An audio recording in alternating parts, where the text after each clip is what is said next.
안녕하세요 여러분. 오늘은 대출을 연장할 때 고민하게 되는 고정금리와 변동금리에 대해 이야기해 보겠습니다. 이 둘 중 어느 것을 선택해야 할지 결정하는 것은 정말 중요합니다. 각각의 특징을 이해하고 어떤 게 더 좋은지 알아보겠습니다. 그럼 시작해 보겠습니다. 먼저 고정금리에 대해 이야기해 보겠습니다. 고정금리는 대출을 받았을 때 금리가 변하지 않고 계속 똑같은 금리를 말합니다. 고정금리의 장점은 무엇일까요? 첫 번째 장점은 예측 가능성입니다. 매달 내야 할 돈이 항상 똑같습니다. 그래서 미리 계획을 세우기 쉽게 만들죠. 두 번째 장점은 금리 상승 리스크 회피입니다. 금리가 올라가도 내가 내는 금리는 변하지 않습니다. 그래서 금리가 오를 때 유리해요. 하지만 고정금리에도 단점이 있습니다. 첫 번째 단점은 높은 초기 금리입니다. 대출 초기에는 변동금리보다 이자가 더 높을 수 있습니다. 두 번째 단점은 금리 하락 기회 상실입니다. 금리가 내려가도 나는 계속 똑같은 금리를 내야 하니까 손해를 볼 수 있습니다. 다음은 변동금리에 대해 알아보겠습니다. 변동금리는 금리가 계속 변하는 금리를 말합니다. 변동금리의 장점은 무엇일까요? 첫 번째 장점은 낮은 초기 금리입니다. 처음에는 고정금리보다 이자가 낮을 수 있습니다. 두 번째 장점은 금리 하락 혜택입니다.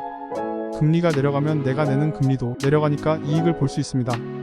그렇다면 변동금리의 단점은 무엇일까요? 첫 번째 단점은 예측 불가능성입니다. 금리가 변하기 때문에 매달 내야 할 돈이 달라질 수 있습니다. 그래서 계획을 세우기 어렵습니다. 두 번째 단점은 금리 상승 리스크입니다. 금리가 올라가면 내가 내야 할 돈이 더 많아질 수 있습니다. 그렇다면 고정금리와 변동금리 중 어느 것을 선택해야 할까요? 선택할 때 고려해야 할 요소들을 살펴보겠습니다. 첫 번째, 현재 경제 상황.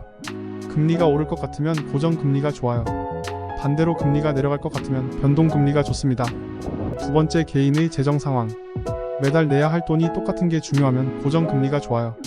반대로 금리 변동을 감수할 수 있다면 변동금리가 좋습니다. 세 번째, 대출 기간. 대출 기간이 길면 금리 변동이 영향을 많이 받을 수 있어요. 이 경우 고정금리가 안정적일 수 있습니다. 네 번째, 리스크 감내도. 금리가 오르내리는 걸 감수할 수 있는지 평가해야 해요. 그럼 이제 실제 사례를 통해 좀 더 쉽게 이해해 볼게요. 김 씨는 5년 전에 집을 사기 위해 대출을 받았어요.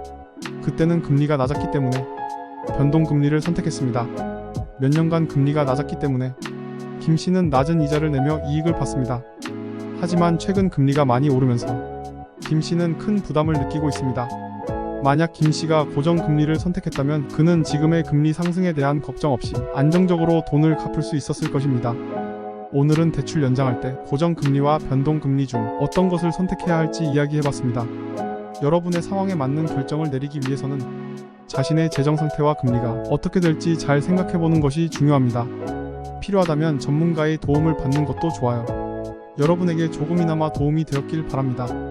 오늘 방송은 여기까지입니다. 다음 시간에도 유익한 정보로 찾아뵐게요. 구독, 좋아요 감사합니다.